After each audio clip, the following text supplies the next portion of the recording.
କ'ଣ ମହାରାଜ ନିଦ ଭାଙ୍ଗିଗଲା? ଆଜି ପରା ତମର +2ର ଫାଇନାଲ ରେଜଲ୍ଟ ବାହାରିବାର ଥିଲା। କେତେବେଳେ ବାହାରିବ? ପାସ୍ କରିଥିବ ଟି? ହଁ, ତମେ ଆଉ କ'ଣ ଜାଣିଥିବ କି? ଦେଖିବ ଏଥର ବି ମୋ ପୁଅ ସମସ୍ତଙ୍କୁ କାଟିକି ଫାଷ୍ଟରେ ଆସିବ। ବାସ୍ ବାସ୍ ବାସ୍, ଏତିକି ଥାଉ ତମ ଗୋର ପଡ଼ିଆ। ଏ ବୋଉ ଜଲ୍ଦି ଟିକେ ଦେଲୁ, କମ୍ ଯୋଉ ଖାଇକି ଯିବି, ମୁଁ ରେଜଲ୍ଟ ଚେକ୍ କରିବି ମୋର। ହଁ ତୁ ବସ୍, ମୁଁ ନେଇକି ଯାଉଛି।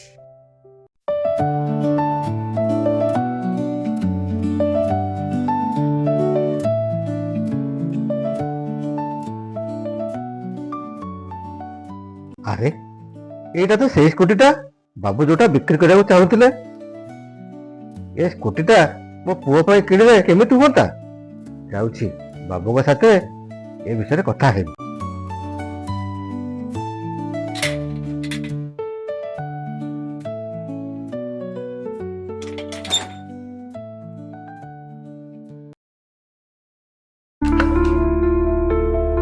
ଆରେ ରଘୁ, ତୁ ଆସିଲୁ? ହଁ ବାବୁ, ଟିକେ ଡେରି ହେଇଗଲା। ମା ସାଦାଡ଼ି ନାହାନ୍ତି କି? ଘରଟା ଖାଲି ଖାଁ ଖାଁ ଲାଗୁଛି। ଆରେ ସିଏ ପରା ତାଙ୍କ ଗାଁକୁ ଯାଇଛନ୍ତି। ସିଏ କ'ଣ ତତେ କିଛି କହିନାହାନ୍ତି? ଓହୋ, ସେଇଥିପାଇଁ ଆପଣ ଏତେ ସମୟ ହେଲା ଶୋଇଛନ୍ତି ଆଉ। ଆରେ ନାଇଁ ରେ, ମତେ ପରା ଜ୍ୱର ହଉଛି। ନାଇଁ ମୋ ବାବୁ, ସତ କହୁଛ? ମୁଁ ଟିକେ ଦେଖିଦିଏ। ଆରେ ସତେ ତ, କେତେ ଜୋରରେ ଖୋଇ ଫୁଟୁଛି। ଆପଣ ଶୋଇଥାନ୍ତୁ ବାବୁ, ମୁଁ ଆପଣଙ୍କ ପାଇଁ ଓଦା କପଡ଼ା ଟିକେ ନେଇ ଆସୁଛି।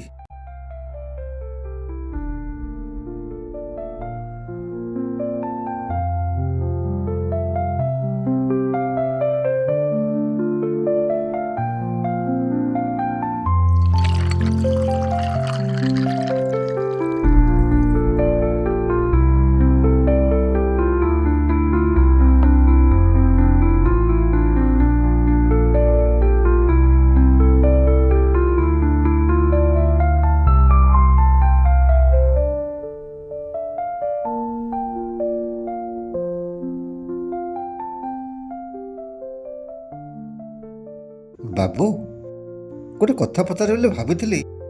ହଁ, କ'ଣ କହୁନୁ? ବାବୁ, ମୋ ପୁଅ ପାଇଁ ଗୋଟେ ଗାଡ଼ି କିଣିବା ପାଇଁ ଭାବିଥିଲି। ଆପଣ ତ କହୁଥିଲେ ଆପଣଙ୍କ ସ୍କୁଟି ବିକିବାକୁ। ମୋତେ କେତେ ଟଙ୍କା ହବ କହୁନାହାନ୍ତି, ମୁଁ ନେଇଯାଆନ୍ତି। ତୋ ପୁଅର ଗାଡ଼ି ଏବେ କ'ଣ ହବ? ବାବୁ, ମୋ ପୁଅ କଲେଜ ଗଲାଣି, ସେ ବଡ଼ ପିଲା ହେଲାଣି। ତାର ସବୁ ସାଙ୍ଗମାନେ ଗାଡ଼ି ନେଇକି ଯାଉଛନ୍ତି। ସେ ଗାଡ଼ି ନ ନେଇ କଲେଜ ଗଲେ କେମିତି ହେବ ଯେ? ଜାଣିଛନ୍ତି ବାବୁ, ସେ ପରା ଏଥର ତା କଲେଜ ପରୀକ୍ଷାରେ ଟପ୍ରେ ଆସିଛି। ଆରେ ଇଏ ତ ବହୁତ ବଢ଼ିଆ କଥା। ତୋ ପୁଅ କିଏ, ମୋ ପୁଅ କିଏ? ତୁ କ'ଣ ମୋତେ ପଇସା ଦେଖାଉଛୁ? କ'ଣ ପଇସା କଥା କହୁଛୁ? ଯା, ମୁଁ ତୋତେ ଏଇ ଗାଡ଼ିଟା ଗିଫ୍ଟରେ ଦଉଛି। କେମିତି ଆପଣଙ୍କ ଋଣ ଶୁଝିବି ଯେ ମୁଁ ବୁଝିପାରୁନି ବାବୁ।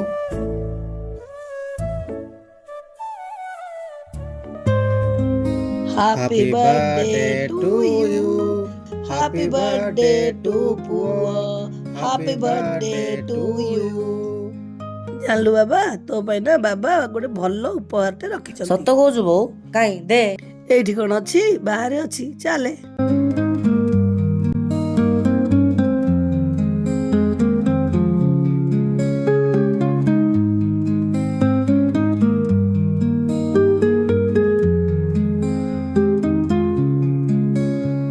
ଦେଖିଲୁ ବାବା କେମିତି ଲାଗୁଛି ଗାଡ଼ିଟା?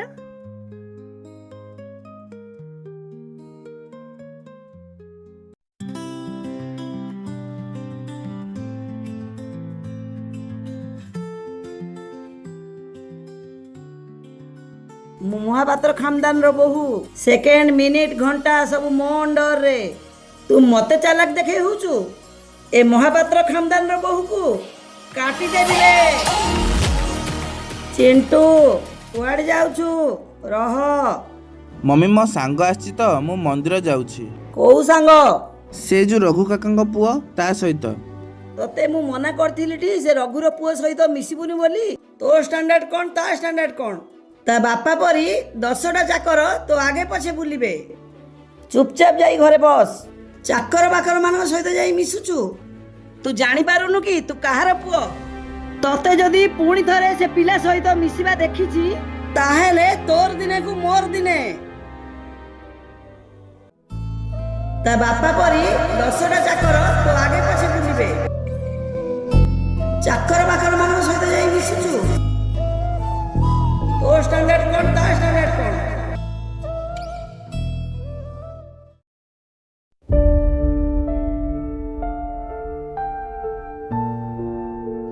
ହଁ ଏଇଟା କୋଉଠି ମୁଁ? ଏଇଟା କାହା ଘର?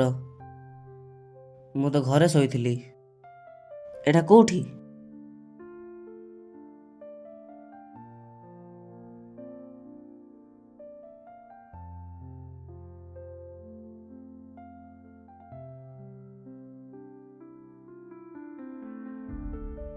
ବାବା ବାବା ହଁ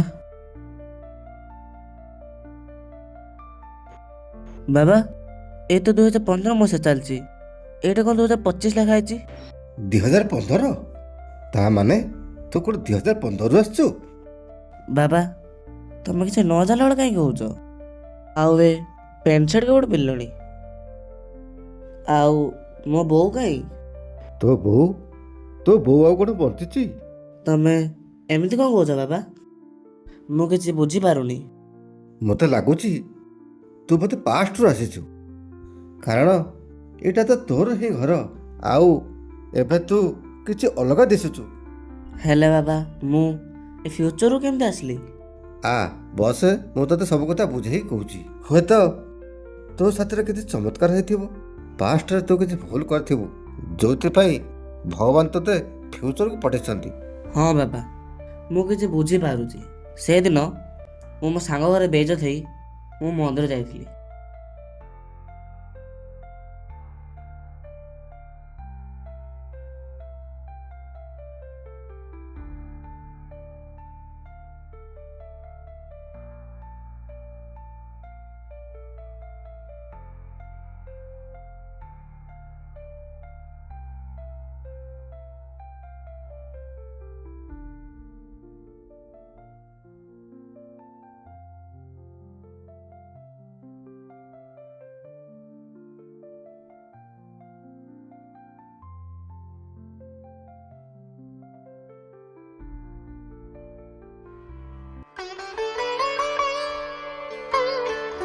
ଏ ଠାକୁରେ ଆଉ କେତେ ଦିନ ଏ କଷ୍ଟ ସହିବୁ?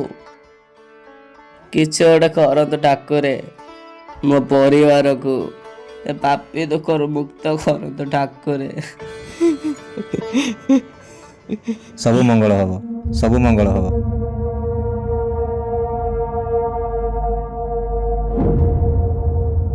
ତ ମନର କଥା ସବୁ ସେ ଠାକୁର ବୁଝିବ। ହେଲେ ମନେ ରଖ, ତୁ ତ ମନକୁ ନିଜ ଅକ୍ତିଆରରେ ରଖିବାକୁ ଚେଷ୍ଟା କରିବୁ, ନଚେତ୍ ବାଟ ବହୁତ କଠିନ ଆସିବ ଆଉ ତୁ ହାରିଯିବୁ ରେ। ନା ବାବା ନା, ମୁଁ ସେମିତି ହେବାକୁ ଦେବିନି। ହଁ ମୁଁ ଜାଣିଛି ତ ଭବିଷ୍ୟତ। ଏଇନେ ଏ ପଥର ତତେ ସବୁବେଳେ ସଠିକ ବାଟ ଦେଖେଇବ।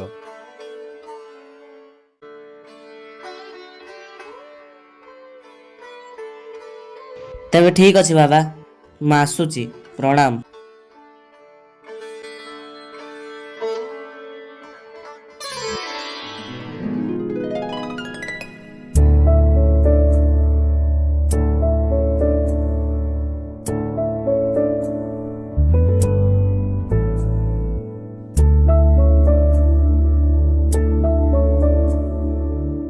ଆଜି ବାବା ମୋତେ ଗୋଟେ ପଥରଟେ ଦେଇଥିଲେ।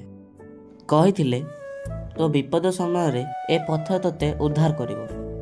ଯାଏ ଏ ପଥର ଟିକେ ମୋର ମନ କଥା ଟିକେ କହିବି।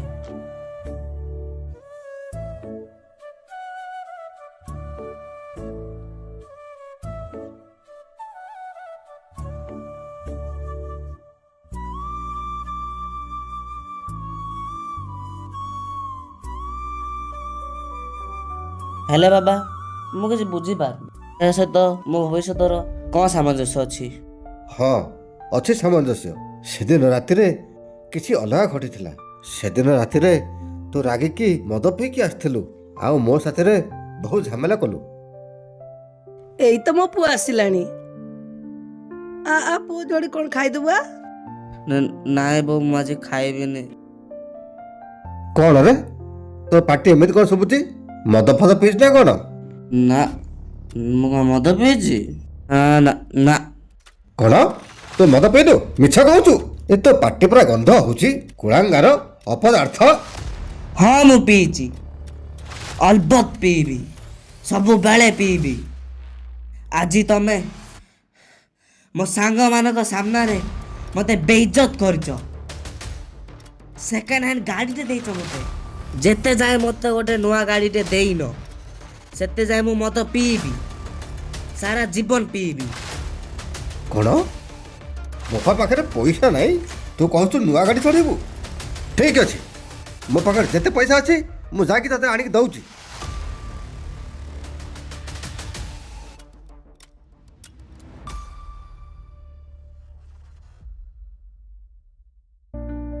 ନେ ନେ, ତୋର କେତେ ପଇସା ଦରକାର ହଉଛି ନେ, ଯା ମୋ ଆଖି ଆଗରୁ ଚାଲି ଯା। ନୂଆ ଗାଡ଼ି କିଣିବା ପାଇଁ ବହୁତ ଜିଦି କଲୁ।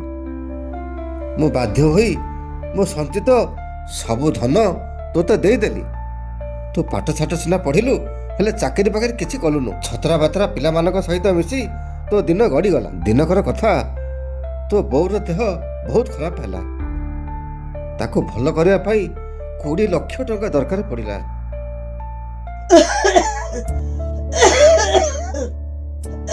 କ'ଣ ହେଲା? କ'ଣ ହେଲା? ନିଅ ପାଣି ଟିକେ ପିଇ ଦିଅ।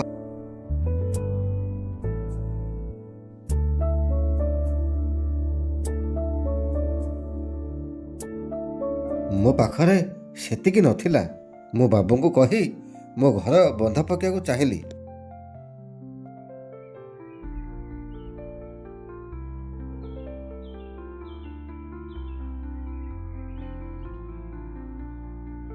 ବାବୁ ବାବୁ ବାବୁ ବାବୁ ବାବୁ ସବୁ ସରିଗଲା ବାବୁ। ଆରେ କ'ଣ ହେଲା ରଘୁ? କ'ଣ ହେଲା? କାହିଁ କାନ୍ଦୁଛୁ? କ'ଣ ଅସୁବିଧା ହେଲା? ମୋର ସବୁ ସରିଗଲା ବାବୁ। ଆରେ କ'ଣ ହେଇଛି କହୁନୁ? ମୋ ସ୍ତ୍ରୀର ଦେହ ବହୁତ ଖରାପ ବାବୁ। ଡାକ୍ତର ବାବୁ କହୁଛନ୍ତି ମୋ ସ୍ତ୍ରୀର ଅପରେସନ ପାଇଁ 20 ଲକ୍ଷ ଟଙ୍କା ଦରକାର ପଡ଼ିବ। ମୁଁ କୋଉଠୁ ଆଣିବି ବାବୁ? ଆରେ ରଘୁ, କ'ଣ ହେଇଛି କିରେ ତୋ ସ୍ତ୍ରୀର? ଏତେ ଟଙ୍କା କ'ଣ ଖର୍ଚ୍ଚ ହବ? କି ଅପରେସନ ହବ? ବାବୁ ତାକୁ କ'ଣ ଗୋଟେ ଅଜଣା ରୋଗ ଧରିଲା। ମୋ ସଂସାର ଭାସିଗଲା ବାବୁ, ମୋ ସଂସାର ଭାସିଗଲା। ହଉ ରହ ରହ ରଘୁ, ଏତେ ଟେନସନ ହୁଅନି, ବ୍ୟସ୍ତ ହୁଅନି। ଭଗବାନ ସବୁ ଭଲ କରିଦେବେ ରଘୁ, ଭଗବାନ ସବୁ ଭଲ କରିଦେବେ। ବାବୁ ଏଇଟା ମୋର ଘରର କାଗଜପତ୍ର ଆଣିଥିଲି, ଏଇଟା ବନ୍ଧା ରଖିଲେ କେତେ କ'ଣ ହବ ବାବୁ?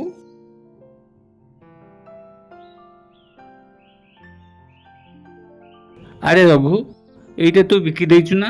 ନାଇଁ ବାବୁ, ମୁଁ ମୁଁ ମୋ ଜାଗା ବାଡ଼ି କାହାକୁ ବିକିନି। ସେ ଦସ୍ତଖତ ମୋର ବି ନୁହଁ, ମୁଁ ଜାଣିନେବି। ଓହୋ ହୋ ହୋ ହୋ, ବୁଝିଲି ବୁଝିଲି। ସବୁ ସେଇ ଅପଦାର୍ଥ କୁଳାଙ୍ଗାର କାମ। ଏବେ କୋଉଠୁ ଟଙ୍କା ଆଣିବି? ମୋ ସ୍ତ୍ରୀକୁ ଭଲ କରିବି, କୋଉଠୁ ଟଙ୍କା ଆଣିବି? ହେ ଭଗବାନ, ହେ ଭଗବାନ। ରଘୁ ରହ ରହ ରହ, ମୋ କଥା ଟିକେ ଶୁଣ। କୁଆଡେ ଯାଉଛୁ? ରହ, ମୁଁ ତୋ ପାଇଁ ପଇସା ନେଇକି ଆସୁଛି, ରହିଥା।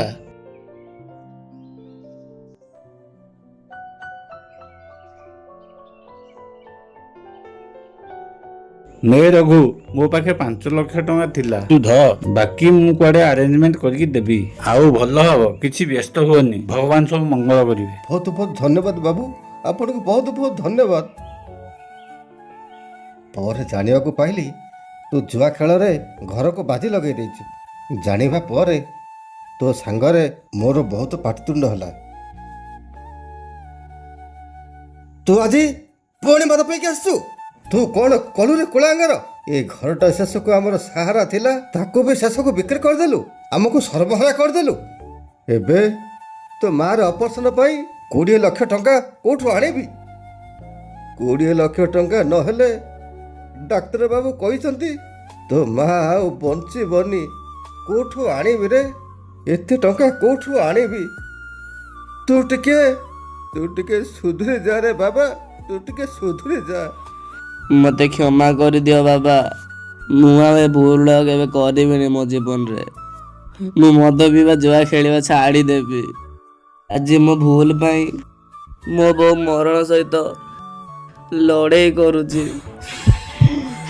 ବୋଉ ବୋଉ ଶାନ୍ତି ତମର କ'ଣ ହେଲା ଶାନ୍ତି? ଶାନ୍ତି ପୁଅ, ତୁ ଯା ଆମ୍ବୁଲାନ୍ସକୁ ଫୋନ୍ କରେ ଯା।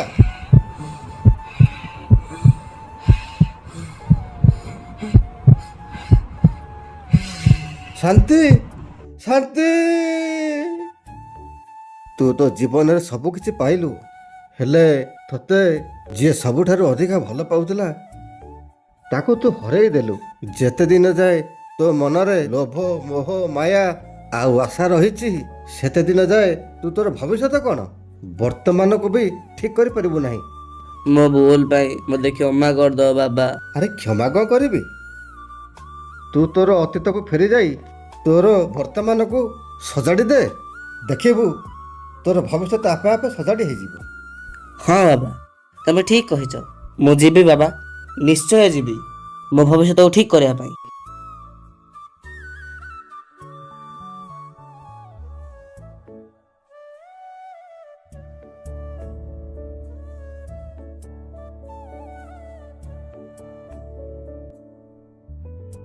Happy birthday to you. Happy birthday to puo. Happy birthday to you. ଭଗବାନ ବେଳେ ବେଳେ ଅବତାର ନିଅନ୍ତିନି, ଚମତ୍କାର କରନ୍ତି। କ'ଣ ଭାବୁଛୁ ବାବା? ନା ନା ନା ନା ବାବା, କିଛି ନାହିଁ।